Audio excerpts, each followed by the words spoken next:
Yung iba ay nasa bahay, pahingahan. Yung iba ay nasa mahabang bahay. Doon, naroon sila sa mahabang bahay. Yung iba naman ay nasa kanya-kanyang bahay. Yung iba naman ay nasa bahay, kung saang bahay. Pero salamat po na tayo ay nasa bahay ng Panginoon. Amen. Salamat po. Awitan natin ang Panginoon. Ito'y lugar na kung saan nagtitipon-tipon na magpupuri sa kanyang pangalan. Ano po? Kaya umawit po tayo. Kasama po ang ating mga kapatid. Kung kayo naka-online, ano po, sumabay kayo.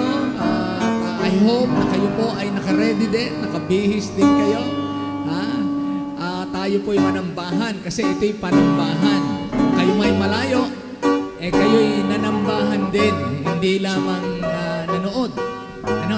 Tayo nasa spirito. Kaya magandang awitin po ito, yung revive us, yung restoration of life. Ibig sabihin yung dating kalagayan ng mananampalataya, yun ang ating gusto laging marating. Awitin po natin ito, revive us again. Revive us again, till the sun of thy love, for the burn with fire from above. Hallelujah, thine the glory. Hallelujah, amen. Hallelujah, thine the glory. Revive us again. We praise thee. We praise thee, O Yes. for the We will Son praise no other than who God. has shown us our Savior and Scattered our night. Hallelujah, thine the glory. Hallelujah, amen. Hallelujah, thine the glory. Revive us again. all glory and praise to the Lamb that was slain, who has borne all our sins and hath cleansed every Praise God. stain. Amen. Hallelujah, thine the glory. Hallelujah, amen. Hallelujah, thine the glory. Revive us Bago natin again. awitin yung susunod, yung pong salitang hallelujah, madalang nating salitain Ano bang ibig sabihin ng hallelujah? Praise the Lord. Yun po ang hallelujah, pagpupuri sa Panginoon. Kaya pwede natin gamitin instead na amen, hallelujah. Praise the Lord. All right, awitin po natin. Again. All glory and praise to the Lamb that was slain, who has shown us our sins and hath cleansed every stain. Hallelujah, thine the glory. Hallelujah, amen. Hallelujah, thine the glory. Revive us again. Revive us again. Fill its heart with thy love. May its soul be rekindled with fire from above. Hallelujah, thine the glory. Hallelujah, amen. Hallelujah, thine the glory. Revive us again. Amen. Wow. Loyalty to Christ. Amen. Amen. Wow. Nawa matagpuan tayong tapat sa Panginoon. Sing with us, everyone. From over hill and plain, there comes a sickness rain. This loyalty, loyalty, loyalty to Christ. Its music rolls along, the hills take up the song. Oh, loyalty, loyalty, yes, loyalty to Christ. On to victory, on to victory. Christ, our great commander on. Will move at his command, will soon possess the land. Through loyalty, loyalty, yes, loyalty to Christ. Oh, hear ye brave and sound that moves the earth around. This loyalty, loyalty, loyalty to Christ. Arise to dare and do, ring out the watchword true of loyalty, loyalty, yes, loyalty to Christ. On to victory, yes, victory. Christ rise a great commander on. Will move at his command, possess the land through loyalty, loyalty, yes, loyalty to Christ. Come join our loyal throng, we'll rout the giant throng. This loyalty, loyalty, loyalty to Christ. Where Satan's banners flow, we'll send the bugle note of loyalty, loyalty, loyalty to Christ. On to victory, on to victory, Christ our great commander on. We'll move at his command, we'll soon possess the land. Amen. Yes, we'll move loyalty to Christ. Amen. Wow, at the cross. Amen. Lagi nating naalala, hindi madali ang ating kaligtasan para sa ating tagapagligtas. Sa atin lang. Alas, and did my Savior bleed, and did my sovereign God? Would he devote the sacred hand for such a work as I? At the cross, where I first saw the light, and the burden of my heart rolled away. It was there by faith I received my sight, and now I am happy all the day. Was it for crimes that I have done? He groaned upon the tree. Amazing pity, grace unknown, and love beyond degree. At the cross. At the cross, where I first saw the light, and the burden of my heart rolled away. It was there by faith I received my sight, and now I am happy all the day. Well, night the sun in darkness hide, and shine His glory seen. When Christ the mighty Maker died for man, the great At the church cross. seen. Everyone. At the cross, where I first saw the light, and the burden Diyan of my natin heart ituturo, rolled mga tao, away. kay Kristo. It was there Na namayumay by sa faith cross. I received my Tayo ay sight, nakasumpong ng and kanyang now I pagliligtas. am happy all the day. What drops of grief can repay the depth of love I owe? Dear Lord, I give myself away. This all that I can do. At the cross, where I first saw the light, and the burden of my heart rolled away. It was there by faith I received my sight, and now I am happy all the day. All the people say amen. Amen. Amen. Wow. Redeemed. Let's sing this song. Kagaya po ng tinubos tayo na. Okay, everyone. Redeemed, how I love to proclaim it. Redeemed by the blood of the Lamb. Redeemed through His infinite mercy. His child and forever I am. Redeemed, Yes. redeemed, Amen. redeemed by Hallelujah. the blood of the Redeemed by the blood. Redeemed, redeemed, His child and forever I am. Ladies, redeemed and so happy in Jesus. Yes, amen. Wow, all together. Redeemed, yes, redeemed,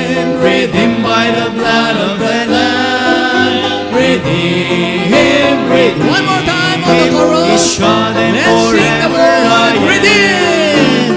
Redeemed, redeemed, redeemed by the blood of the Lamb.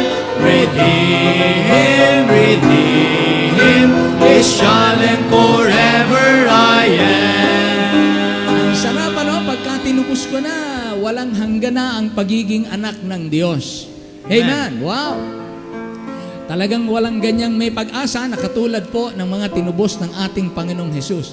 Ama naming Diyos, maraming salamat po sa katubusan na hindi po unawa ng mundong ito. Wala pong idea ang mga tao paano matutubos kami. Kaya lahat na ng pamamaraan, lahat na ng kaisipan, hindi naisip ng tao na merong anak ng Diyos na magkakatawang tao na mabubuhay ng may kabanalan, isa-satisfy ang kabanalan at ang katuwiran ng Diyos sa langit at ang kanyang hustisya at babayaran ang kasalanan ng tao upang ang tao ay mapawalang sala, mapatawad sa kasalanan, maaring ganap, at siya ay ariing anak, ilagay sa kalagayan ng isang anak na tagapagmana at makipagkasundo sa Diyos at magmana ng langit at ng maraming lahat ng mga espiritual na bagay sa kalangitan. Salamat po. At kami ay pagiging mapalad na wala na pong pagbabago. Ito po'y final and eternal. Blessed experience and blessed portion of your children from the Father in heaven Himself. Sa pamamagitan ng anak ng Diyos na siyang namatay para sa aming kasalanan at sa aming tumubos ng walang hanggang katubusan. At kami ngayon po, inilagay mo sa paglilingkod ang amin pong espiritong nananahan na mula sa inyo ang nagbibigay sa amin ng pagtatagumpay sa araw-araw. Salamat sa gabay ng iyong salita, salamat sa kalakasan dulot ng mga kapatid, ng simbahan, ng pangangaral ng iyong salita, at ganun din naman kami po ay kinahabagan mo sa araw-araw. Salamat po ng marami, Panginoon. At kami po ay nag-aalay ng aming pasalamat at papuri sa inyo. Inadalangin namin, inaalala mga kapatid namin, hindi namin kasama ngayon, nasa iba-ibang lugar. Ikaw na po ang umalalay, magpalakas, maghatid sa lalong paglago at pagbubunga upang lalo ka naming luwalhatiin saan man kami naroon, sa loob man kami ng bansa o sa labas man kami ng bansang Pilipinas. Ikaw na po magpala sa mga pastors and missionaries na galing sa Christ Baptist Church. Palaguin po mga gawain na lagi kang maitanghal. Dalangin namin inaalala, Lord, ang nalalapit na Rizal, mahal ka ng Diyos. Salamat sa mga patuloy na mga pastors na nadadagdag para tumuwang at nagsasabing natutuwa silang makatuwang. Kaya mga dalangin namin na lalong madagdagan habang lumalapit ang panahon, lalong dumagsa ang mga soul winners at ang mga pastors po ay magsama-sama sa walang ibang itataas at isisigaw kundi ang iyong pangalan. Lahat ng aming gagawin ay nakaturo po sa siyang tumubos sa amin sa krus ng Kalbaryo. Kaya yun ang lagi po naming dala-dala, mahal ka ng Diyos. At ito po ang madama ng mga tao sa pamagitan ng iba't ibang uri ng paglilingkod, lalo na nga po sa pangangaral ng Ebanghelyo. Kaya dalangin namin, ikaw na po magpala sa mga pastors, churches, sa buong Rizal Province, pastors and churches, lahat po ng outside ng Rizal Province na aming makakatuwang, at gamitin mo po ito para lalo pong maging masisigla ang inyong mga anak na paglingkuran ka. At dalangin namin ang kaligtasan ng maraming tao, pagdadagdag sa simbahan, pagtawag mo ng mga misyonero, pagpapala sa mga naninirahan sa Rizal, at dalangin namin na ito po'y maging isang kasaysayan muli sa pangunguna ng simbahang ito upang ang mga kasama namin ay makagawa sa pamamagitan ng pagtutulong-tulong, makagawa ka ng may kapangyarihan. Hiling namin ang aming napakagandang bayan, lingapin mo pong patuloy, bantayan po ang aming bansa, lalayan po ang aming Pangulo at lang lahat ng mga namumununo sa amin.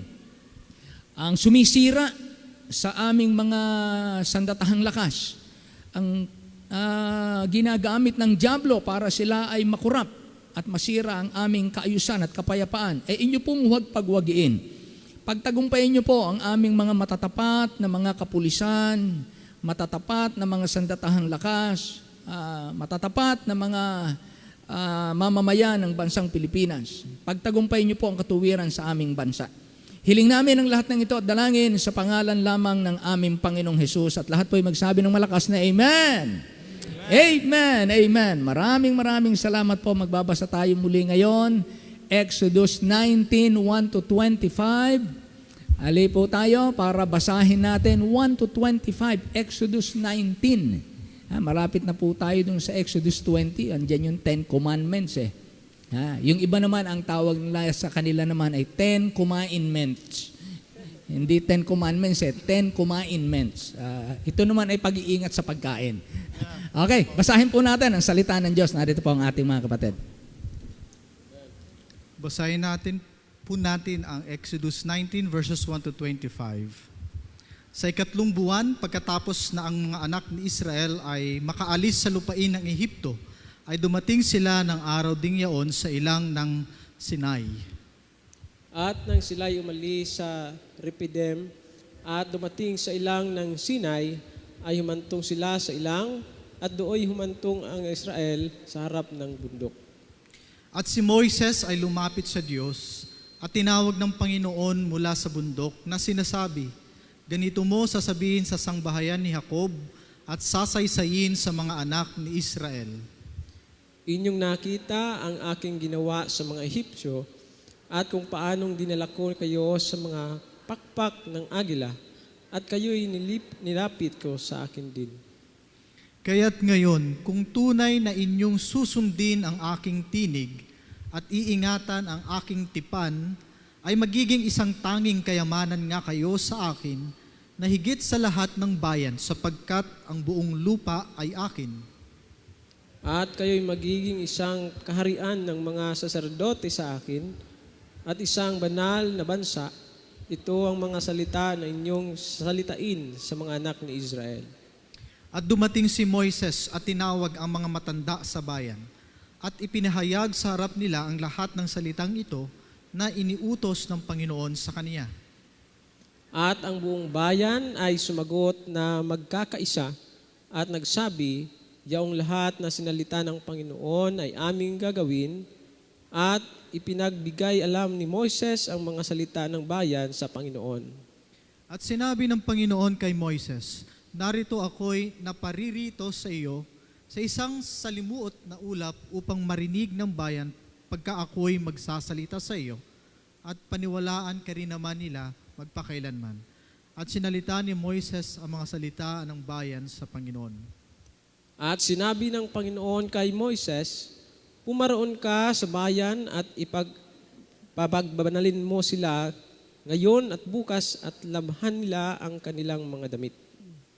At humanda sa ikatlong araw, sapagkat sa ikatlong araw ay bababa ang Panginoon sa paningin ng buong bayan sa ibabaw ng bundok ng Sinai. At lalagyan mo ng mga hangganan ang bayan sa palibot na inyong sasabihin, mag-ingat kayo na kayo'y huwag sumampa sa bundok o sumalang sa hangganan. Sino mang sumalang sa bundok ay papatayin na walang pag-asala. Walang kamay na hihipo sa kanya, kundi siya'y tunay na babatuhin o papanain. Maging hayop o tao ay hindi mabubuhay. Pagka ang pakakak ay tumunog ng maluwat, ay sasampa sila sa bundok. At bumaba si Moses sa bayan mula sa bundok at pinakabanal ang bayan at sila'y naglaban ng kanilang mga damit. At kanya sinabi sa bayan, humanda kayo sa ikatlong araw, huwag kayong sumiping sa babae. At nangyari ng ikatlong araw ng umaga na kumulog at kumidlat at may isang salimuot na ulap sa ibabaw ng bundok at tunog ng pakakak ay napakalakas at ang buong bayan na nasa kampamento ay nanginig. At inilabas ni Moises ang bayan sa kampamento upang salubungin ang Diyos. At sila'y tumayo sa paanan ng bundok. At ang buong bundok ng Sinai ay umuusok sapagkat ang Panginoon ay bumaba sa ibabaw niyaon na nasa apoy At ang usok niyaon ay napalinlang na parang usok ng isang horno at ang buong bundok ay umuugong mainam. At nang lumalakas ang tunog ng pakakak, ay nagsasalita si Moises at sinasagot siya ng Diyos sa pamamagitan ng tinig. At ang Panginoon ay bumaba sa ibabaw ng bundok ng Sinai at taluktok ng bundok at tinawag ng Panginoon si Moises sa taluktok ng bundok at si Moises ay sumampa. At sinabi ng Panginoon kay Moises, bumaba ka, pagbilinan mo ang bayan. Baka sila'y lumagpas upang makita ang Panginoon at mamatay ang karamihan sa kanila. At gayon din ang mga saserdote na malapit sa Panginoon ay papagbanalin mo, baka ang Panginoon ay hindi makapagpigil sa kanila. At sinabi ni Moises sa Panginoon, ang bayay hindi makasasampa sa bundok ng Sinai, sapagkat iyong pinagbilinan kami na iyong sinabi, lagyan mo ng hangganan sa palibot ng bundok at iyong ariing banal.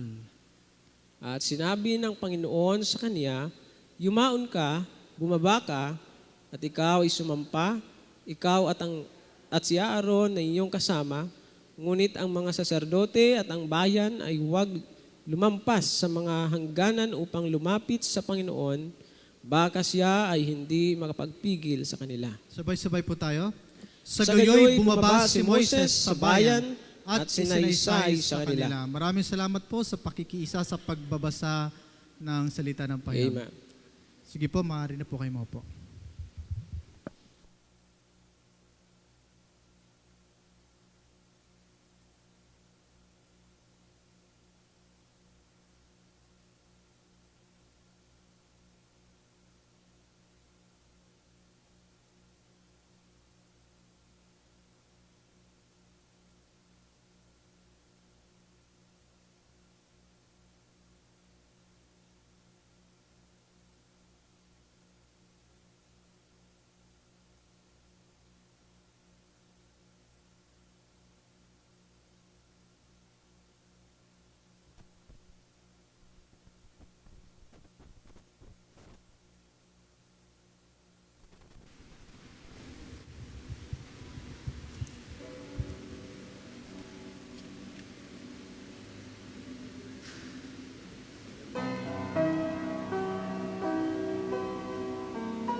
All the people say amen.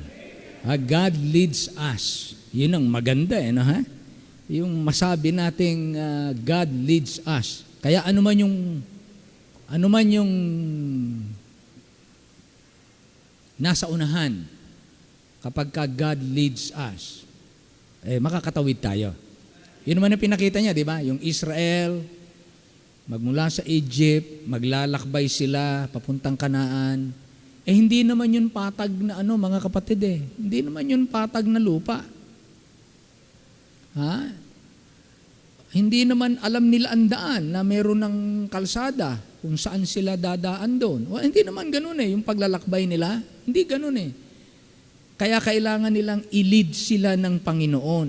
Kasi hindi nila alam yon ang daan, papaano makarating doon. At kahit na sila ay magkusa, hindi sila makakatawid sa dagat na pula. Di ba? Hindi sila makakasurvive sa kawalan ng tubig sa wilderness. Hindi sila makakakain. Hindi sila makakainom. Hindi sila makakatagal. Hindi sila magtatagumpay kung wala yung leading ng Panginoon. Yun Kaya napakahalaga na kahit na ano yung pinagdadaanan natin, wag tayong hihiwalay sa leading ng Diyos. Mahirap yung pangunahan natin yung ating sarili, yung mag-leader-leaderan tayo ng ating buhay. Kaya mula nang tayo po ay maging mananampalataya, ang pangako niya, may espiritu akong ilalagay sa inyo at kayo'y palalakarin ko sa aking kalooban. Yun yung gamit ng Holy Spirit. Kaya kahit ang Panginoong Hesus, nang siya'y magkatawang tao, although siya'y Panginoon, ipinakita niya paano mabubuhay ang perpektong tao. Yun talagang tao. Paano ng tao ay pamumuhay ang Christian living? At siyang nagpakita ng halimbawa na, di ba, sa Luke chapter 4, siya ay full of the Holy Ghost. Tapos ano pang sabi doon? Led by the Holy Spirit. At tapos empowered by the Holy Spirit. Tatlo. Yan ang buhay ng pinakita niya, paano ipamumuhay, anong kapangyarihan, at sino ang naghahari sa buhay ng tao. Kasi sabi ng Panginoon tatanggap kayo ng Holy Spirit at kayo lalaki pa ng kapangyarihan. At yun ang sinunod nila. Kaya under the Lordship of Christ, by the will of the Father, through the leading of the Holy Spirit and the empowering of the Holy Spirit. Ganyan totoong buhay Kristiyano. Through the Word of God. Yan, hindi magkakahiwala yan. God and His Word. Amen. So, ngayong gabi, alam niyo po, dumadating sa mga tao, kahit sa napakaraming karanasan ng buhay ng tao, kapag ka tumatagal, minsan, nahihirati tayo, nasasanay na tayo sa, nagiging familiar sa atin yung gawain. Pati yung pagsisimba. Parang ang pagsisimba nagiging natural na. Kaya ito po ang pag-uusapan natin dahil sa huling panahon, isa po ito. So bubuksan natin ang 2 Timothy chapter 3. Buksan niyo po ang 2 Timothy chapter 3 at dito natin, hindi natin ito lalahatin pero meron pong kinakailangan na maingatan natin, bawat isa sa atin, lalo na ang buong simbahan. Dahil ito ay nangyayari noon, patuloy nang nangyayari hanggang sa ngayon, at mangyayari pa rin po yan lalo sa darating. 2 Timothy chapter 3. Sabi rito, verse 1, tayo po'y tumayo, babuksan natin yan. 2 Timothy 1 hanggang, basahin na po natin hanggang 3 lang, hanggang 3, hindi na po natin basahin yung lahat. Kasi portion lang naman ang kukunin natin. Aabutin tayo ng mahabang pag-aaral nito. 1 to 3 lang basahin natin. Ready? Begin. This know also that in the last days perilous times shall come. For men shall be lovers of their own selves, covetous, boasters, proud, blasphemers, disobedient to parents, unthankful, unholy, without natural affection, truce breakers, false accusers, incontinent, fierce, despisers of those that are good. Tama ba? Nakita po natin, hanggang 5, verse 4.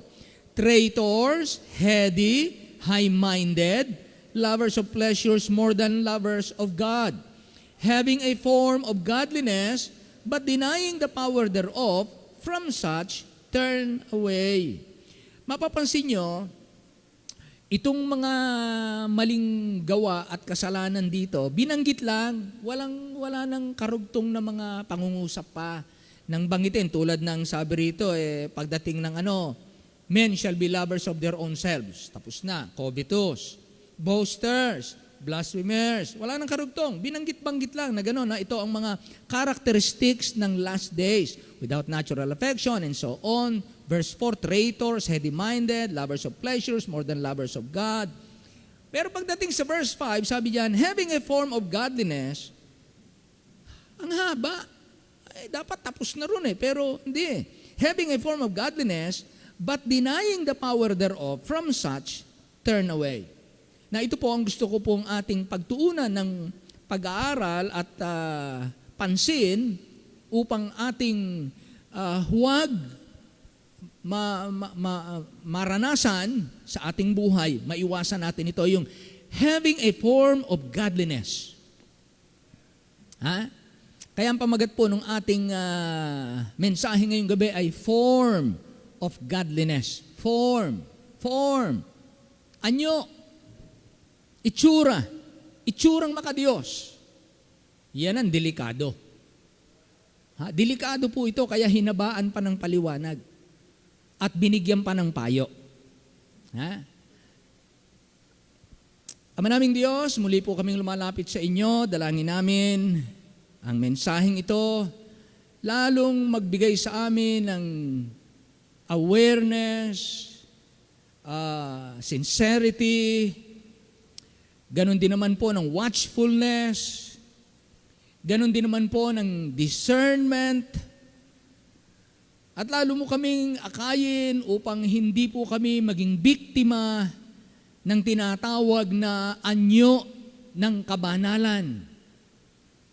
Sapagkat posible po na ito'y mangyari hindi lamang sa bawat isa, kundi sa buong simbahan. Nakagaya na nangyari sa Israel, hindi mo na kinalugdan yung kanilang pagsamba sapagkat may anyo, pero wala na po ang kapangyarihan. Andun yung pagpunta sa templo, andun yung paghahain, pero wala na po sa kanilang buhay pagkatapos ng akto nila ng mga pagsamba. Mayaman sa anyo ng kabanalan. Pero ikaw ang nakakakita na yung kapangyarihan para makapamuhay ng may kabanalan, wala na po doon. Kaya hindi tunay na panambahan ang nakikita. Hindi tunay na mananamba ang nagaganap. Hindi tunay na Kristyanismo ang nananaig. At ito po'y huwag mangyari sa simbahang ito. Sa bawat isa sa amin. Kaya pangunahan niyo po kami. Dalangin namin ang lahat ng ito sa pangalan ng Panginoong Hesus. Amen. Amen. Amen. Nako. Mga kapatid, having a form of godliness but denying the power thereof, from such turn away. Sabi ng Panginoon. Talagang mas malaking issue ito. Mas malaking issue. Kasi nakakadaya. Mukhang totoo. Kahanga-hanga. Kapag tinignan mo, nadun yung anyo.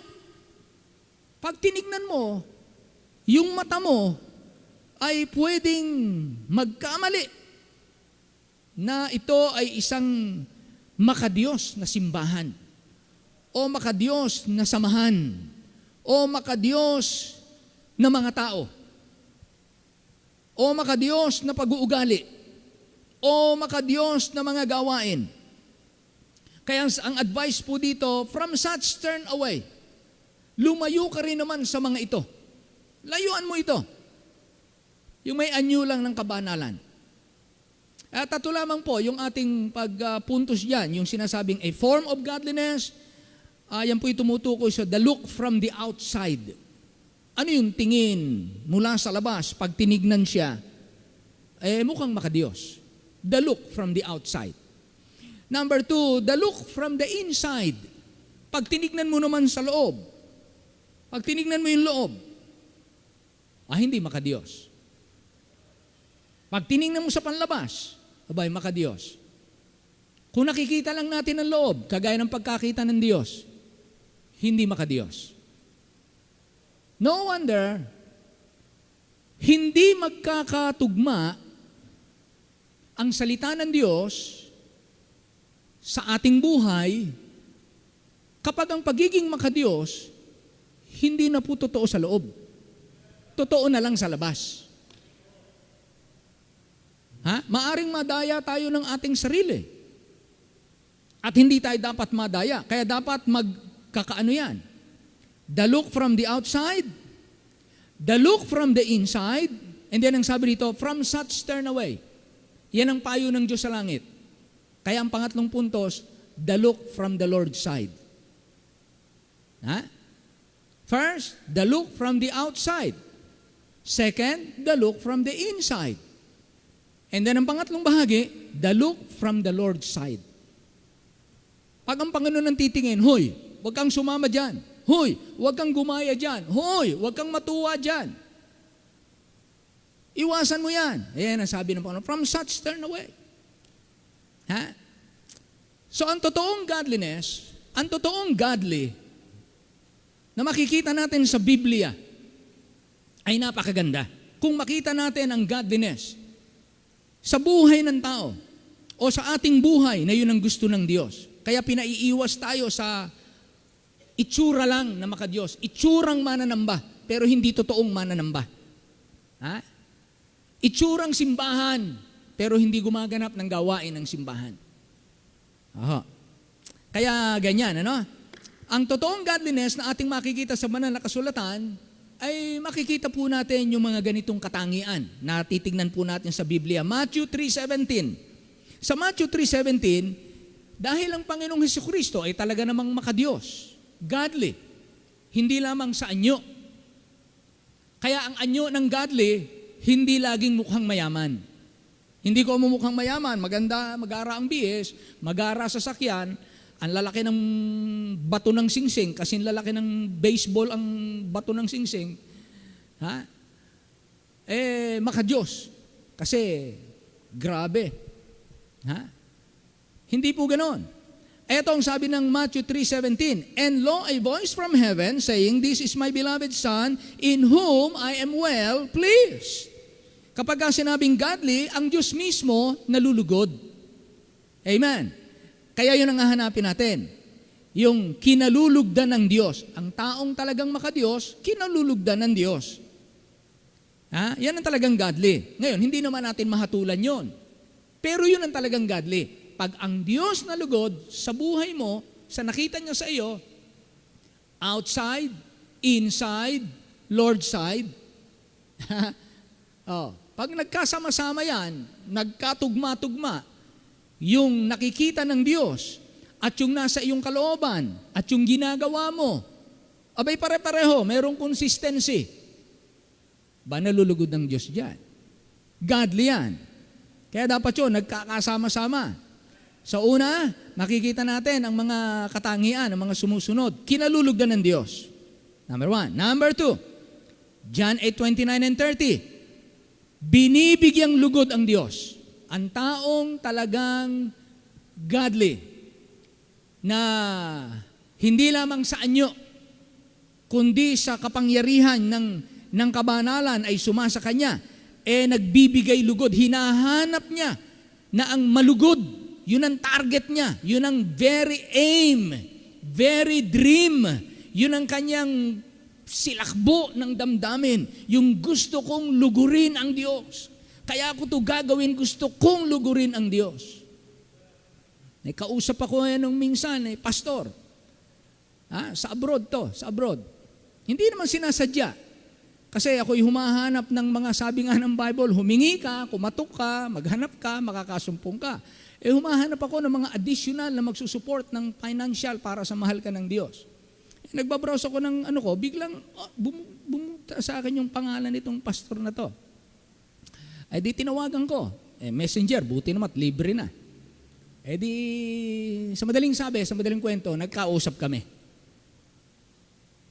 Aba, nagtanong sa akin, Pastor, total, tayo naman ay nag-usap na, pwede ba akong magtanong sa iyo? Sabi ko, pwede naman, ano yun, tungkol pa saan? Di nagsabi ng kanyang situation. Tapos, actually, ito yung about promotion Promotion ito sa ministry. Kaya lamang, yung kanyang dating pastor, kinat siya dun sa kanilang group chat nang walang sabi-sabi. Dahil ang ilalagay na gaganap sa mas mataas na posisyon ay siya. Hindi ang pinili ng mga kasamahang senior ay yung pastor niya. At ang pinili ay siya na mas nakababata. Nako, binlock siya. Walang kaalam-alam yung isa. At nang magtanong siya, ay nalaman na lang niya, wala na. Pero hindi naman niya hinahangad yung posisyon. Kaya ang sabi ko sa kanya, ang sundin mo ay leading ng Diyos sa buhay mo. Huwag mong hanapin na lugurin ang sino mang tao. Go! Kapag ka binuksan ng Diyos ang pinto, hindi mo yan pinilit, hindi mo yan inagaw, hindi mo yan hinanap. Ang Diyos ang nagbigay sa iyo. Kung panatag ka, tanggapin mo. Tanggapin mo. Walang pwedeng humadlang sa iyo kung paano ka gagamitin ng Diyos.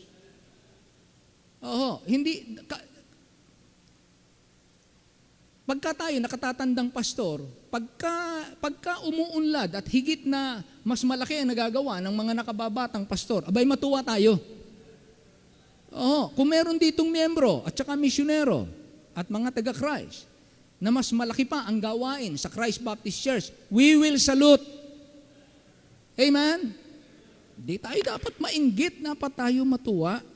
Huwag nating pigilan yung pag-unlad ng mga mananampalataya. Kaya ito yun ang hinahanap, kaluguran ng Diyos.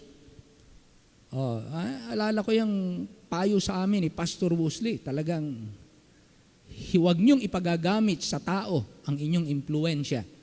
Naku po, pinakatanda-tandaan ko yun. Ako estudyante sa Bible School. Nakasulat niyan sa notebook ko, isinulat ko sa isip ko at sa puso ko, pinagkatanda-tandaan ko. Hindi ko alam na yan pala'y napakalaki ng gamit pagdating ng panahon. Lalo na kung kayo po'y magpapastor. Pati sa mga trabaho nyo, lagi yan. So, kinalulugdan ng Diyos, una. Pangalawa, binibigyang lugod ang Diyos. Kaya ito ang sabi ni Jesus. And he that sent me is with me. The Father had not left me alone, for I do always. Wow! Yan ang consistency. I do always those things that please Him. Kung merong pinakamahirap sa atin na gawin, mga kapatid, consistency. Napakahirap na maging consistent. Katunayan, ang another, ang talagang pinaka-absolute consistency, perfection.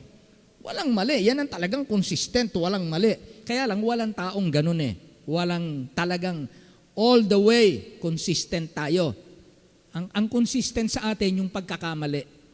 Consistent tayong nagkakamali. Ayan, ang consistent. Pero yung consistent na puro tama ang gawa, ay walang ganyan. Si Jesus lang yan. Kaya makikita natin, ang consistency ng ating Panginoong Hesus, magbigay ng lugod sa Diyos. Pangatlo, lumalakad kasama ng Diyos. Si Noah, Genesis 6, 8, and 9. Imagine niyo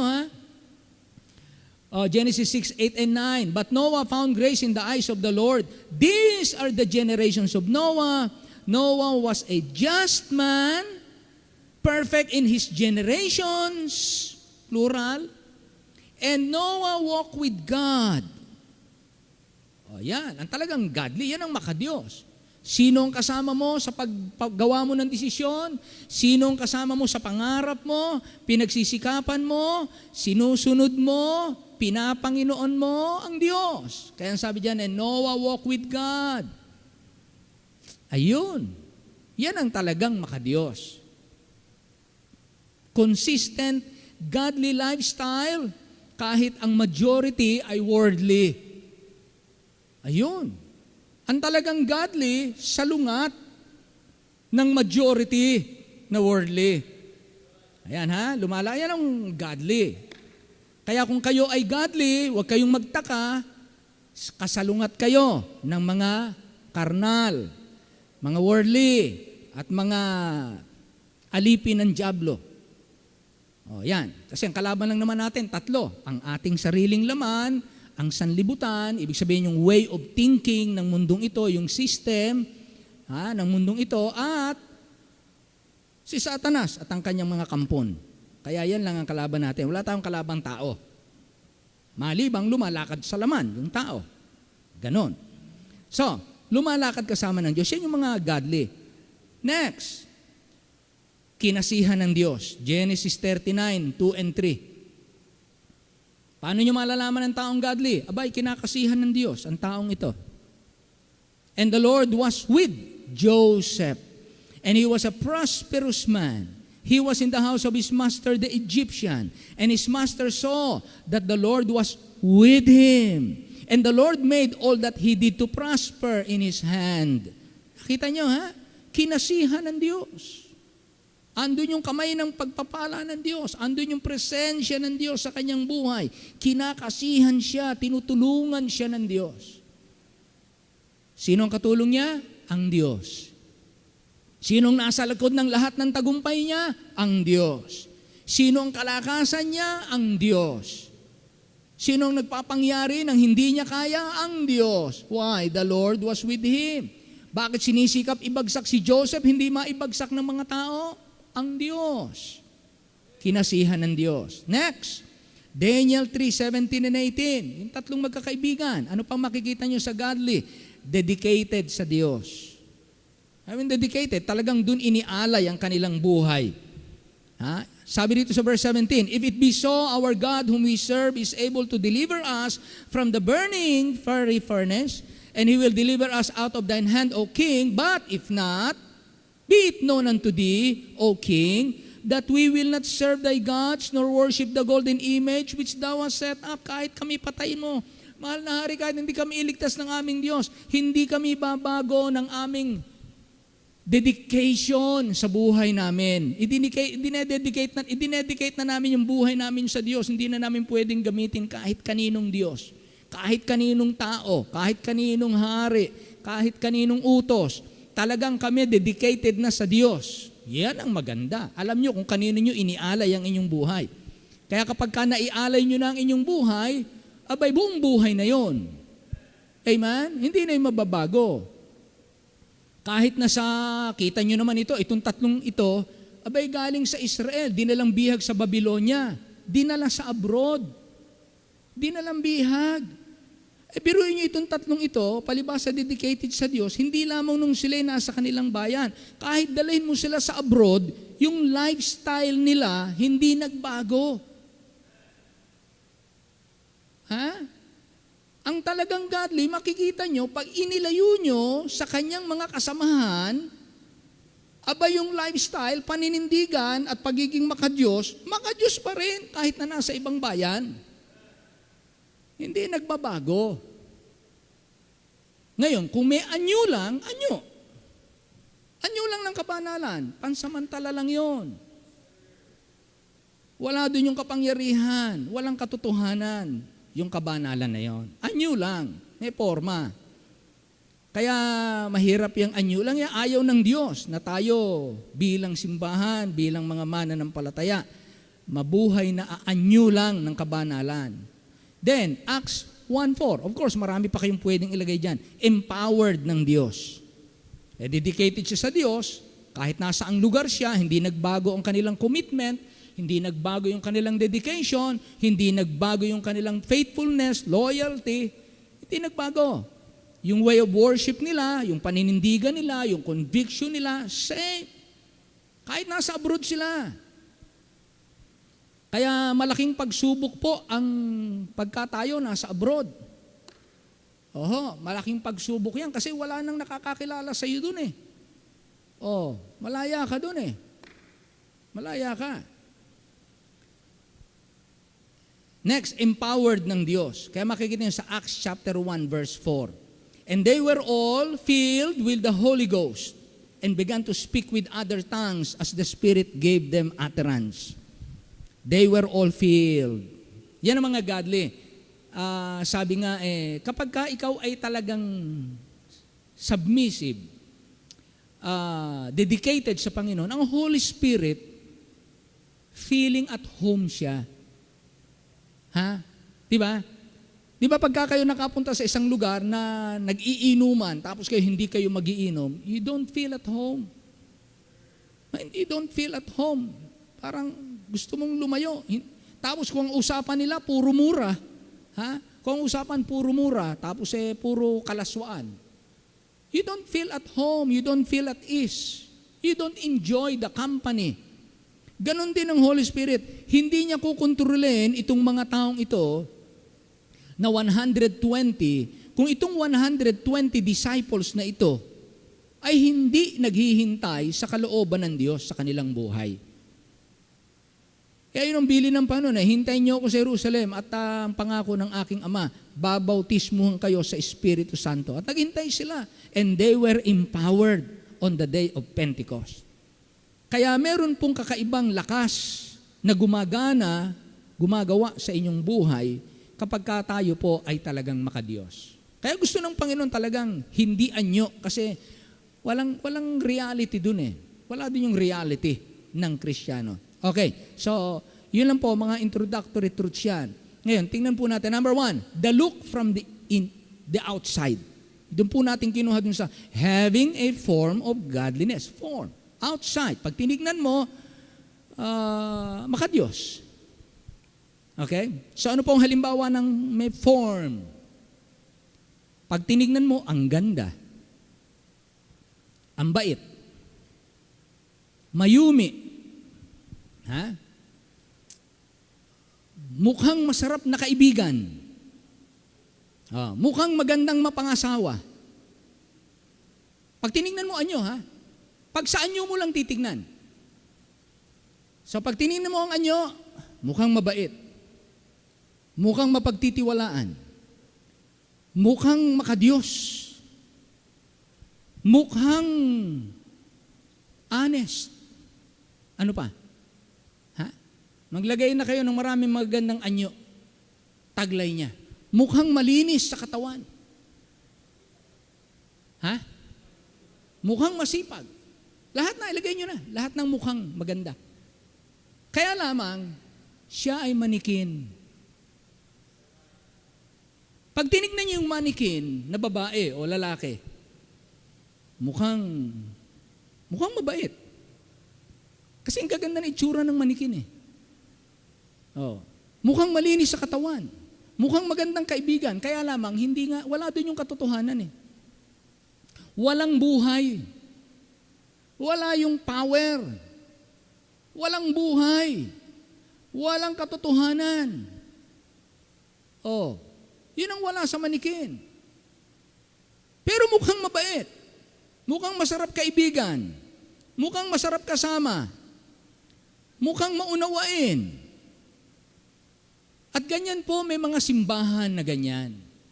Pag tinignan mo mga simbahan sa gaganda ng kanilang uniforme pa lang ng choir, mukhang makadiyos.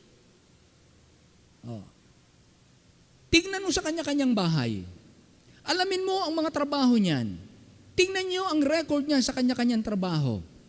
Tingnan niyo kung talagang makadiyos, kung talagang honest. Alamin niyo ang record. Papuntahin niyo sa abroad. Tingnan niyo kung ano magiging ugali at buhay niyan. Pahawakin mo ng pera. Tingnan mo. Marami pong mga paraan para lumitaw yung anyong makadiyos, pero kapag wala yung katotohanan, lilitaw at lilitaw ang ugali natin, ugaling tao, hindi ugaling Kristiyano. Yan ang mangyayari sa atin. Lilitaw yung ugaling tao. Kaya, yung magandang manikin, may anyo ng kabanalan, pero wala po doon ng kapangyarihan. Yung mga tiwaling manggagawa, nababalita natin ngayon yung mga, kakalungkot po, nakakahiya, di ba? Mga opisyal, ng mga kapulisan. Nakakahiya. Oh. Bakit? Ang gagaling magdala ng uniforme. Ang gaganda ng ranggo sa balikat. Ang sarap tawagin ng kanilang mga katungkulan. Pero naroon pa ba yung anyo ng pagiging matuwid? Yun na nakakalungkot doon. Yun yung sinasabi ng Bible, na sa mga ganyan, lumayo ka. Kaya gaya ng mga nababalita ng mga ilang tiwaling tauhan ng gobyerno, tiwaling manggagawa ng simbahan, tiwali ng mga tao sa kagawaran ng edukasyon, tiwali ng mga empleyado, tiwali ng mga leaders ng iba't ibang antas ng pamamahala, pribado man yan o sa gobyerno, mga estudyante na ang gaganda ng bihis, pero mga mandaraya at mga suwail sa magulang. Kung titignan mo lang yung itsura, madadaya ka na mababait. Pag tinignan mo yung mag-asawa, laging magkasama, yung pala laging magkaaway. May lihim palang malapit na mag-divorce. Alam niyo mga nangyayari yan, mga, ano yan? Maganda sa panlabas, pero sa tingin lang yan ng tao. Ang naaabot lang yan yung nakikita ng taong panlabas. Yan. Kaya mga tiwaling manggagawa. Meron yan sa airport. Dami niyan. Lalo nga pagka mga alagad ng batas ang nasangkot dyan, talagang napakahirap. Mga legal na simbahan. Yung sila ba yung nagpapalisensya? Ang kanilang pangangaral, kinakailangan approve ng gobyerno. Hindi sila makapangaral ng approve ng Diyos. Nalilimitahan sila sa ang mensahe nila yung approve ng gobyerno o approve ng taong bayan. Mga minamahal, ang pangangaral po ay yung approve ng Diyos kahit hindi approve ng tao. Ganun Pero yung mga tinatawag na may anyong kabanalan na simbahan, sila yung mga simbahan na nagpapatakbo ay hindi na ang salita ng Diyos, hindi na si Kristo ang head of the church. Ang head of the church ay yung mga tao sa kanilang asosasyon. May mga tao na sa kanilang asosasyon na nagpapatakbo ng simbahan. Hindi na ang Panginoon ang nasusunod. Sa simbahan, meron lang isang pastor. Tapos may mga miyembro na. Ngayon, kapag marami ng gawain, naglalagay ng katuwang ang pastor. Yung mga workers, mga staff niya, andyan yung mga secretaries, andyan yung mga diakono, andyan yung treasurer, andyan yung accountants, at kung ano-ano pa. At iba't ibang mga leaders na ganyan. Mga katuwang lang niya yun. Para yung gawain ng Panginoon magampanan ng maayos. Hindi nila under yung pastor. Yung pastor inilagay ng Diyos para sa kabuuan ng lahat ng gawain sa buong simbahan. Siya ang talagang pinagtiwalaan ng mga siwa, magbantay, magpakain, magturo ng salita ng Diyos para yun ang lakaran ng lahat. Hindi ang pastor para magtayo ng kanyang sariling pangalan. Hindi po ganon. Pero yung mga legal na simbahan ay isa po sa mga kabilang na bagamat hindi naman lahat. Pero karaniwan, ang mga legal, sila po ay nagpailalim sa approval ng pamahalaan. May anyo ng kabanalan, pero wala na po yung katotohanan. Kahit hindi naman nasa ibang bansa, kahit dito sa atin, pwedeng mangyari yan. Ito yung sinasabi ng Bible, yung mga tinatawag na mga kapatid. Sabi ng Bible, ganito, "Therefore, let us keep the feast, not with old leaven, neither with the leaven of malice and wickedness, but with the unleavened bread of sincerity and truth. I wrote unto you in an epistle, not to company with fornicators, yet not altogether with the fornicators of this world, or with the covetous, or extortioners, or with idolaters. For then must ye needs go out of the world." Hindi ang tinutukoy ko ay yung mga taga-sanlibutan ng mga unsaved. Kundi ang sabi niya, "But now," verse 11, "I have written unto you not to keep company if any man that is called a brother be a fornicator, a covetous, or an idolater, or a railer, or a drunkard, or an extortioner. With such an one, know not to eat." Huwag kang kakain. Huwag kang makipag-close fellowship. Huwag kang makipagbarkadahan dyan sa mga yan. Pagka ito'y tinatawag na mga kapatid, pero ganito ang hilig at ganito ang gawi ng buhay. Pero tinatawag na kapatid. Sabi diyan, called a brother. So ito yung mga common signs. Ito yung mga madalas nating makikita na sinasabi ng Bible. Now I'll give you some copy or a common signs of people who only display a form of godliness. Paano natin makikita ang isa pang mga common signs na makikita? Number 1, they talk a lot about God but they do not truly obey God. Parang bigkas nila ng Panginoon, pero pag tingnan mo ang buhay, hindi naman masunurin sa Panginoon. Number 2, signs yan, signs. They have judgmental attitude towards others who do not share the same belief. Kapag hindi nila naging kaeksakto ng kanilang paniniwala, hinahatulan kaagad nila. Hinuhusgan agad nila yung mga taong yan na maaring hindi saved, hindi spiritual, hindi pupunta sa langit, hindi nagtuturo ng katotohanan. Mga kapatid, yan ay sign ng display of form of godliness. Magagaling sa doktrina. Pero mali ang trato sa kapwa. Nakikita niyo? Kaya pwedeng tayo magaling sa doktrina, tapos pag hindi tama ang trato natin sa ating kapwa, anyo lang ng kabanalan. Bumibigkas lang tayo ng mga tamang salita mula sa salita ng Diyos. Pero ba't hindi natin maipamuhay? Yan ang sinasabi ng Bible. May anyo ng kabanalan. Wala na po yung power. Kaya magkaiba yung alin? Outside look, inside look, Lord side look. Iba. Kaya dapat magkakasama yon. Pag hindi nagkasama-sama yung tatlong yon, anyo na lang ng kabanalan yon. Hindi dapat mangyari sa atin, mga kapatid. Pwede kasi mangyari sa ating lahat yun. Wala tayong exempted dyan. Kaya natin ito pinag-aaralan para hindi tayo maging biktima at huwag tayong mag-practice, huwag tayong magpabaya. Guard your heart. Examine yourselves. Kaya huwag tayong palahatol sa ating kapwa. Pag nakita nyo nagkamali, ayan nyo sila sa Panginoon. Ayan nyo. Tuloy ka lang doon sa ginagawa mong dapat mong gawing tama. Huwag kayong papatisod, huwag kayong papahadlang, huwag kayong papapigil. Number 3, they use their religious or spiritual beliefs to gain power or control over others.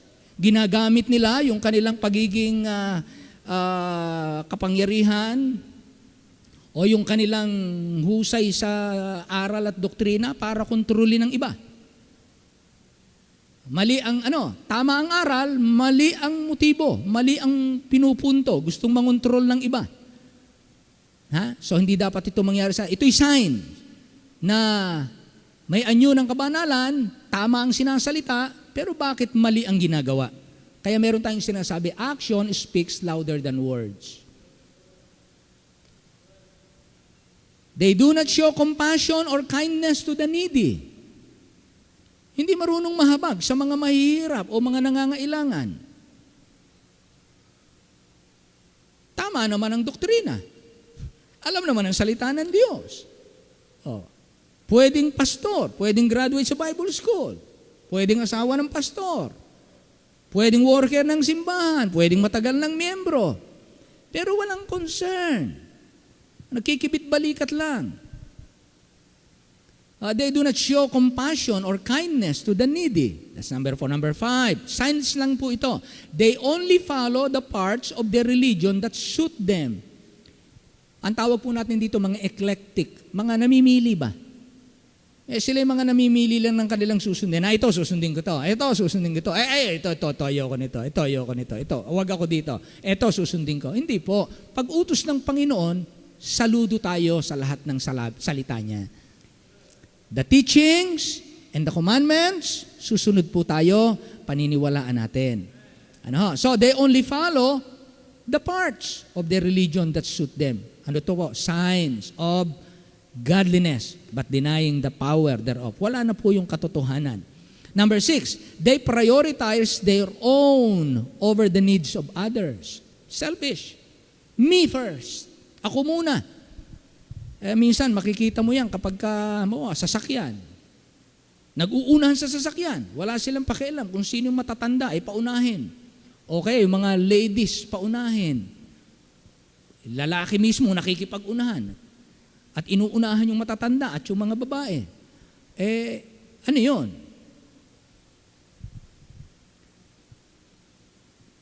Yan. Next.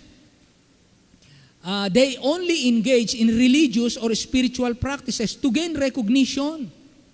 Gusto nila ipansin, papuri. Nasali ako sa choir, halimbawa lang hindi ko po sinasabing kayo, pero parang ganito lang, sample.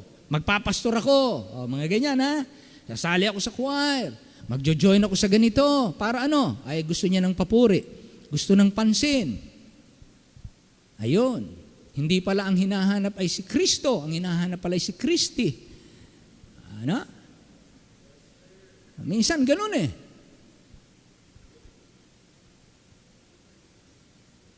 Number 8, they use their religion or spirituality to justify harmful behavior. Ginagamit nila yung pagiging miyembro ng simbahan or pagsasalita ng mga makadiyos na salitain. Para lang, para i-justify yung kanilang mga masamang gawa at pag-uugali. Para hindi masaway. Pangsyam, they do not show genuine love or respect toward others. Hindi talaga sila rumirespeto. Napakahalaga ng respect Diba? Ang halaga ng respect. Kaya mahalaga yung pagkatakot, totoong takot sa Diyos. They do not show genuine love or respect toward others. Kung wala yung genuine love, ang hirap pilitin yan. Number 10, they do not live a morally or ethically consistent life. Yan ang makita nyo. Bago-bago ang kanyang ugali. Kaya anong sabi ng Bible? Matthew 23, 27, and 28. Ito po sila. Ang kinauuwian nito. Kung tayo, lahat tayo. Kapag tayo naging ganon, ito ang kauuwian natin, kagaya po ng Matthew 23, 27, and 28. Ano po nakalagay doon? Itong sabi, woe unto you, scribes and Pharisees, hypocrites! For ye are like unto whited sepulchres, which indeed appear beautiful outward. Napansin niyo yun? Beautiful outward, but are within full of dead men's bones and of all uncleanness. Iba yung outward, iba yung panlabas, iba naman yung within, iba yung inside. Ang loob, marumi. Sa labas, maganda. Pag tinignan mo yung nicho, puting-puti. Ang linis. May bulaklak pang nakalagay. Parang musuleyo pa nga. Ang gaganda ng mga bato. Mamahalin pa yung mga inilagay na mga materyales. Pero pag tinignan mo, binuksan mo ang loob, ang baho, puno ng bulok. Puno ng kalansay.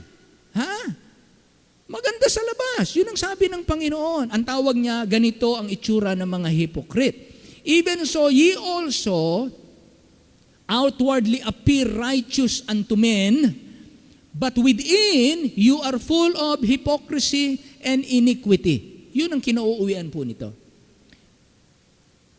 Pero the look from the outside, beautiful outward. Pero pag tinitingnan ng Diyos ang loob, sabi ng Panginoon, it's ugly inside. Okay po, next. So, that is, makikita natin, the look from the outside, having a form of godliness, but denying the power thereof. So, ang second point natin, the look from the inside. Pag tinignan, wala yung power. Denied. Yun ang mahirap dun Denied. Kaya ibig sabihin, pwede siyang empower ng Diyos, pwede siyang gamitin ng Diyos, pero i-deny niya, ayaw niya ng pamamaraan ng Diyos. Gusto niya yung kanyang pamamaraan. Kaya sabi sa 1 Corinthians chapter 4, verse 20, for the kingdom of God is not in word, but in power. Power. Yung power na maipamuhay natin, makontrol natin ang sarili nating laman. Alam niyo, sa mag-asawa, madali ito madaling mawalan ng kontrol pagka sa mag-asawa. Minsan, pagka ang asawa mo kausap mo, dali mong mawalan ng kontrol eh. Pagka hindi na totoo yung godliness, nako, hindi kayo makakapagpigil pareho. Oo, hindi kayo makakapagpigil pareho. Bakit po? Pareho na kayong karnal eh. Magbabakbaka na kayo eh. Patigasan na kayo. Bukod sa patigasan na, pataasan pa. Patalinuhan pa. Pagalingan pa. Talagang competition. Oh, kahit magkapatid, tingnan mo yung magkapatid, lagi yung mag-aaway. Parehong karnal eh. Pero kung meron diyang godly, hindi pang papatuloy ang away kasi yung godly, hindi pang gagalingan ng away. Hindi siya ang magpapahaba ng away. Kung nag-away man kayo at ikaw ay godly, hindi ikaw magpapahaba ng away. Ikaw ang tatapos ng away. Bakit? Kasi mabuti ka, hindi ka makikipag-away. Ganun ang gagawin ninyo. Hindi tayo makikipag-away. Kaya sabi rito, the kingdom of God is not in word but in power. Kaya ang unang i-empower, yung buhay natin na siyempre kinakailangan control tayo eh. Oh, pag hindi na control yung dila natin, naku po. Pag hindi na control yung kamay natin, pag hindi na control yung isip natin, pag hindi na control yung paa natin, dadalhin ka sa mga lugar na hindi ng Diyos inaaprubahan. Oh. Pag hindi inaprubahan ng Diyos yung kamay natin, gagawa tayo ng mga gawain na hindi tama sa paningin ng Diyos. Bakit po? Wala na yung power para maging godly. Wala na yung feeling of the Holy Spirit. Wala na yung prinsipyo ng salita ng Diyos. Tinanggihan mo na. Wala na yung Lordship of Christ. Tinanggihan mo na. Tinanggihan na natin. Kaya kung titignan mo sa loob, naroon ang sikreto. Ha? Naroon ang sikreto Ano ang nangyayari sa loob? Nakikita lang sa labas. Kaya bago mo siya makitang magnakaw, di ba? Bago tayo makakita ng taong nang hold up, bago kayo makakita na nagnakaw sa bangko, bago nyo makita ang ginawa niya yon, inisip muna niya yon. Hinangad niya muna yung pera doon. Nagkaroon muna ng covetousness. Nagkaroon muna ng maling paghahangad. Kaya pag tinignan mo sa loob, doon mo madidiskubre. Yung ginawa niyang pagnanakaw at pang-hold up sa labas, naunang nangyari sa loob. Isinagawa na lang. Yung iba naman, hindi isinasagawa, nasa loob lang. Sa labas, nagpapakitang maayos. Pero sa loob, iba ang nasa loob. Ganon. Kaya dito, the look from the inside. Sabi dito, but denying the power thereof. Ang nangyari pala, deep down inside their hearts. Kaya pala mangyayari mga kapatid, yung godliness na forma lang, itsura lang, sa loob pala nagsisimula ang problem. Tinatanggihan ang Panginoon. Tinatanggihan ang leading ng Holy Spirit. Tinatanggihan ang prinsipyo ng salita ng katotohanan. Salita ng Diyos. So ano mangyayari? Kita ng Diyos sa loob. Okay? From the outside, outward, ganda. Sa loob, pangit. So tignan naman natin, the look from the Lord's side. Ano naman ang sabi ng Panginoon? Sabi niya, nadadaya niyo mga tao Sabi ni Paul. Sabi ng Panginoon sa mga Pariseo, nadadaya niyo mga tao, mukha kayong mga malalapit sa Diyos Mukha kayong mga nananalangin, pero yung pananalangin niyo pala, papansin sa mga tao. Di ba yun ang sabi niya? Pagka kayo nananalangin, huwag kayong mananalangin para ipakita lang sa mga tao para kayo mapuri. Kaya huwag nating hanapin yung approval ng tao. Hanapin talaga natin kaluguran ng Diyos. Ay, naku, napakasarap po. Pagka yun lang, wala kayong problema. Makita kayo o hindi ng tao, walang problema. Mabanggit man kayo ang pangalan niyo o hindi, wala kayong problema. Bakit? Alam niyo, nakita na ng Diyos, bahala na ang Diyos doon. Mabanggit man kayo o hindi, walang problem sa inyo. Why? Kasi pure ang heart ninyo. Inside and outside. Pero kung inside, may problem tayo, lilitaw yan outside. Ganon. Next, ano naman ang sabi ng Panginoon? The look from the Lord's side. Anong sabi niya? From such, turn away. So mula sa punto de vista ng Diyos, mula sa pananaw ng Diyos, mula sa langit, on the Lord's side, sabi niya, church, Layuan nyo yan. Mga taga-Korinto, lumayo kayo sa mga anyong yan. Mga taga-Epeso, mga taga-Christ Baptist, layuan nyo. Sundin natin yung payo ng Diyos. If it does not line up with the clear teachings and commandments of God in the Scripture, turn away from it. Kapag ang ugali, aral, practice, paninindigan, expression, hindi umaayon sa salita ng Diyos, hindi umaayon sa turo ng Panginoon at sa utos ng Panginoon, umagwat-agwat ka na, mahahawa ka. Nakakahawa po ang mga taong ito. Ha? Ako, pagka ganito ako, makakahawa ko sa inyo. Kayo, pagka ganyan, mahahawa nyo rin ako. Magkakamali-mali tayo. Many of them started out in the power of the Holy Spirit. Over time, the standards have deteriorated, and the conviction between right and wrong has become less and less. Paano nangyayari? Na dating mga godly, paglipas ng panahon, naiwan yung kapangyarihan, wala ng katotohanan. Yung ginagawa nila, tradisyon na lang, ginagawa na lang nila. Hobby na lang, kinasanayan na lang, pero hindi na po totoo sa puso.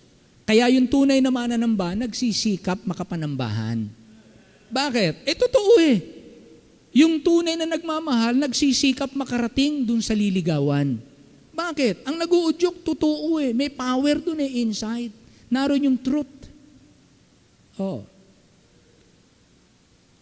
Ngayon, sabi ng Panginoon, kung wala dun yung power, wala dun yung truth, from such turn away. Kung hindi totoo yun sa kanila, lumayo ka.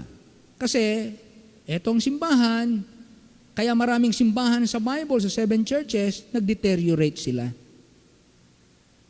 So habang tumatagal, hanggang ngayon, ang nangyari, kung ano yung tama, tinawag na nilang mali. Kung ano yung dating mali, ngayon tama na sa kanila. Nagbago. Ang tawag natin noon, nag-deteriorate na. Nandiyan pa rin, tuloy pa rin yung activity ng simbahan, masaya pa rin, marami pa rin tao, pero hindi na tayo tapat sa Diyos. Yun ang nangyayari. So this form of godliness is a lie. It is a false doctrine of everyone doing that which is right in their own eyes. Kaya God is commanding us, turn away from them. Sa tingin ng Diyos, the safest, para hindi kayo mahawa, manatili ang purity sa church, manatili ang purity ng iyong personal na buhay, huwag kayong aayon sa mga tao na panay ang salita ng mga bagay ng sa Diyos, itsurang makadiyos, pero sa loob, hindi makadiyos.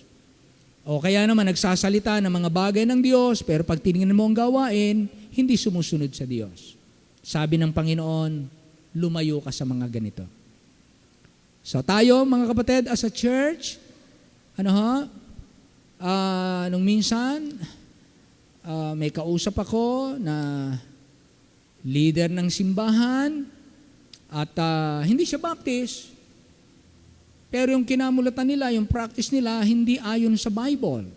So bilang simbahan, hindi tayo pwede makipagsama sa kanila, makipagkaisa sa kanila dahil may anyo ng kabanalan, pero hindi na ayon sa kaalaman, hindi na ayon sa salita ng Diyos. Kaya hindi tayo pwede makipag-fellowship as a church sa mga simbahang hindi lumalakad sa tama. Ganon din sa mga individual. Ama naming Diyos, salamat po ng marami. Ikaw ang talagang pure. Kami po, nalalaglag kami. Hindi nga namin minsan alam nalaglag na pala kami sa pagkakamali. Di namin maiwasang magkamali sa isip, salita at sa gawa. Kaya minsan, akala namin, talagang makadiyos pa rin kami. Yun pala, dahil kami karnal na, gumagawa kami ng gawain ng Diyos. Yung palang pagganap namin, anyo na lang. Wala na yung kapangyarihan. Sapagat ang katotohanan ng taong makadiyos lumalakad sa salita ng Diyos, puspos ng Espiritu ng Diyos, at si Kristo, ang kanyang Panginoon, para masunod niya ang Diyos sa langit. Nalulugod ang Diyos, natutuwa ang Diyos, nagpapala ang Diyos, sinasamahan siya ng Diyos, sapagkat siya ay makadiyos. Tulungan niyo po kami na maging ang pagiging makadiyos namin, huwag mahulog sa tinatawag na anyo na lamang. Kundi naroon yung katotohanan talagang kami mga taong makadiyos, kasama ng Diyos, lumalakad kasama ng Diyos, kinalulugdan ng Diyos, nagbibigay lugod sa Diyos, gumagawa ng gawain ng Diyos at sinusunod ang salita ng Diyos, puspos ng Espiritu ng Diyos. At ang aming pinapanginoon ay ang anak ng Diyos. At sa ganito po, kapag kami talagang naging makadiyos, lagi naming hahanapin ang paraan para mabigyang kaluguran ng Diyos. Sa gabing ito, Panginoon, I know marami po mga taong pagod, galing sa trabaho, marami pa silang gagawin, yung iba'y gutom na, yung iba'y puyat pa ng mga nagdaang mga araw. Pero ang pagiging makadiyos ay hindi po dinadaig ng mga bagay ng laman, kundi bagkos dinadaig namin ng mabuti ang masama. Sa ganito po, nangyayari ang iyong kalooban. At kung dumating ngayong gabi ang aming Panginoon, hindi namin pagsisisihan na kami ay nasumpungan ng Panginoon na nasa bahay panambahan nang siya'y dumating, na ginagawa namin ang tama sa kanyang paningin. Nawa po, tipunin mo lagi ang inyong mga anak.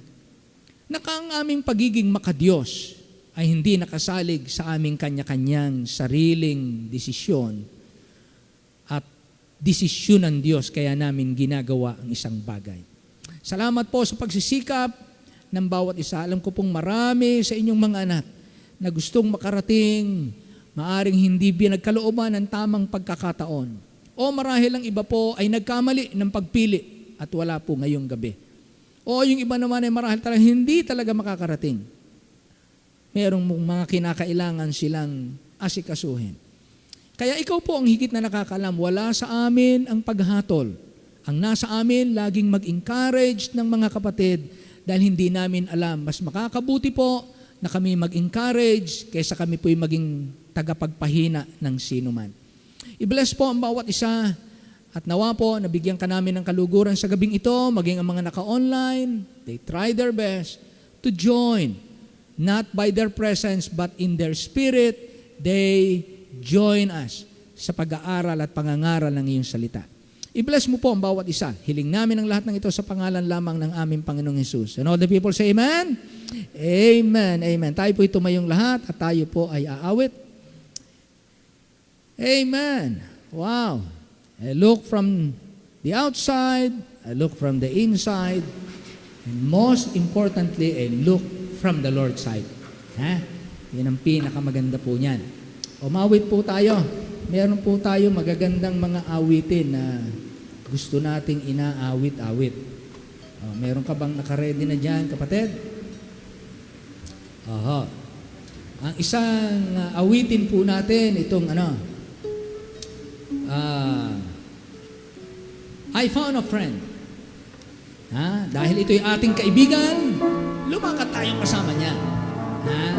Kapag kakaibigan tayo ng Panginoon, gawin natin yung kaluguran niya. Sige, awitin po natin. I found a friend. I found a friend who is all to me. His love is ever true. I love to tell how you lifted me. Pagiging ganda eh. And what is grace can Biyaya ng Diyos ang gumagawa sa mga Diyos na tao. saved by His power divine, saved to the lives of life. Right now is sweet and my joy is complete, for I'm saved, saved, saved. Amen. He saves me from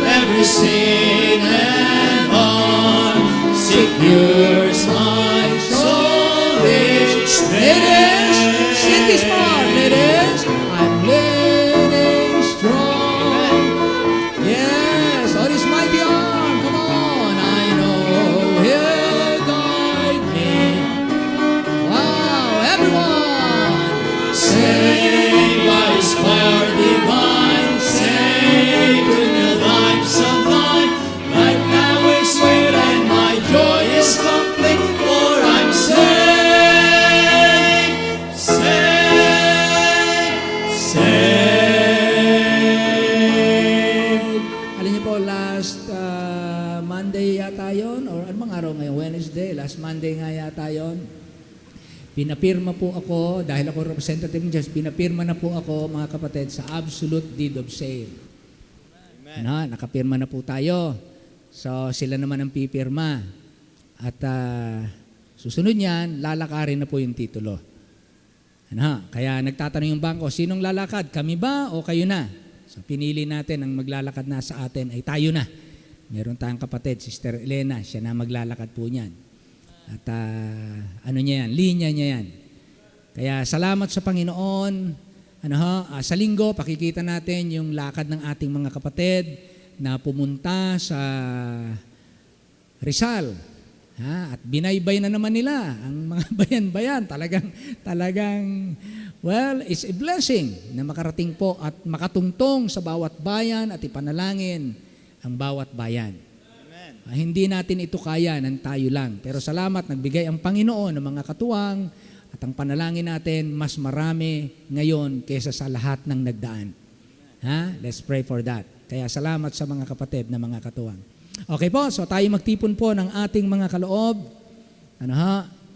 Ito po yung mga katugunan sa ating mga pangangailangan at pinagpala tayo ng Diyos. Alright, hilingin natin si, Brother Toto. Pag-pray mo to, Brother Elmer. Parang hindi natututo, malaki na eh. Pero Toto palayaw niya eh. Kasi ito ay junior. Kaya ganoon. Okay, Brother Elmer. Manalangin po tayo.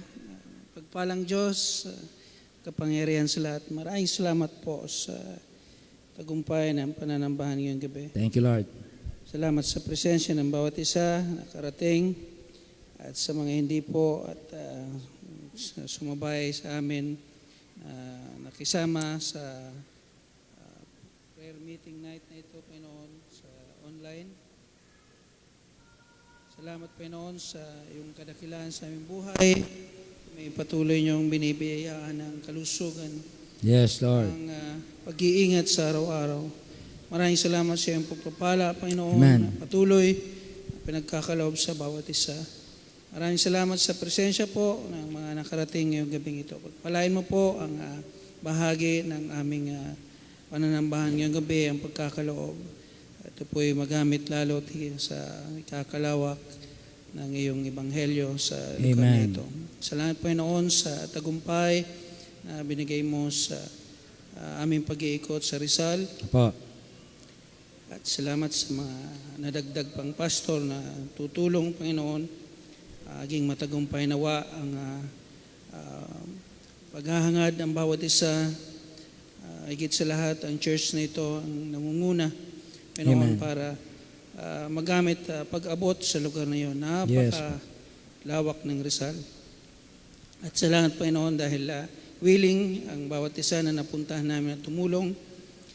At dalayan po namin na lalo pang mahamon ang bawat isa, Panginoon, Yes, na tumuwang sa gawain na pag-abot ng maraming kaluluwa, Panginoon, sa lugar na iyon.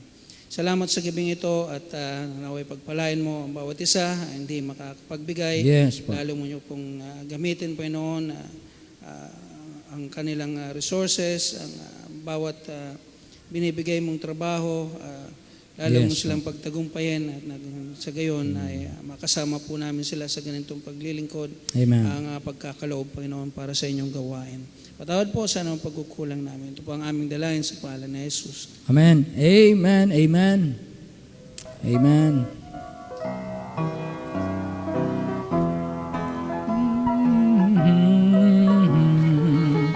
And like a prophet, the pillow was torn.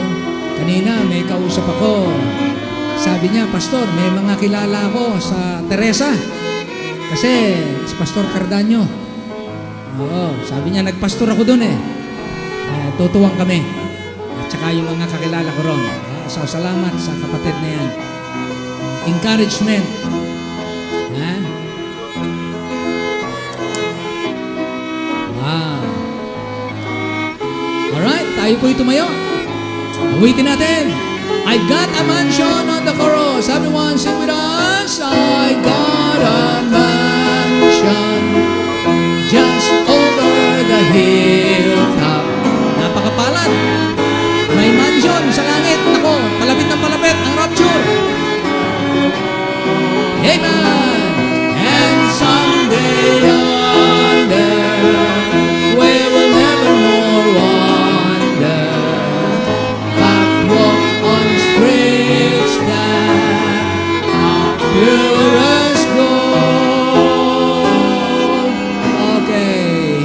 natin yung may kargang baby mag-close sa prayer sa atin. Halika dito, Brother JP.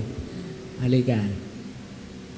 Amen. Welcome, John Lloyd Zamora. Where is John Lloyd? Yes, welcome, brother. Welcome, Brother John Lloyd. Okay, Brother JP. Let's pray. Lord, maraming salamat, Panginoon, sa gabing ito. Salamat sa mga biyaya, sa buhay, sa kalakasan, Lord God, na binigay Amen. niyo po sa amin. And salamat, Lord God, sa inyong salita na aming pinagsalarunan ngayong Apo. araw na ito, Lord. Amen. And we're blessed to hear your word and to know, Lord, na it is the look of you na nagmamatter, Lord God, sa lahat ng Amen. Apo.